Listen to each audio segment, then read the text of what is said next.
অন্যের জন্য শুভ কামনা করলে এটা ফিরে নিজের দিকে আসে, এটা খেয়াল রাখেন।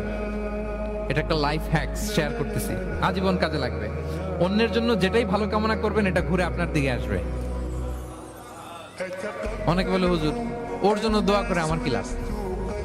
নিজের জন্য আল্লাহ আমারে মাফ করে দাও, আল্লাহ আমারে সমৃদ্ধি দাও, আল্লাহ আমার বেতন বাড়াও, আল্লাহ আমার ব্যবসায় বরকত দাও, আল্লাহ আমার ছেলেরা হাফেজ বানাও, আল্লাহ আমার বউ, আল্লাহ আমার মেয়ে, আল্লাহ আমার আমার আমার সব আমার ভালো আপনি চাচ্ছেন নিজের জন্য, অন্যদের জন্যও চান। আল্লাহ আমার সব ভাইদেরকে মাফ করো, আল্লাহ আল্লাহ আমার গোটা মুসলিম উম্মাকে তুমি বরকত দাও, কল্যাণ দাও, নেতৃত্বে আসার তৌফিক দাও, আল্লাহ সবাইকে সুস্বাস্থ্য দাও। এটা ফিরে আপনার দিকে আসবে।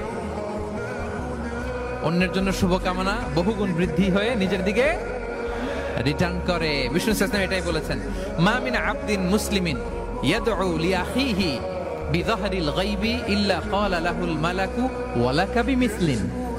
কেউ যদি তার ভাইয়ের অনুপস্থিতিতে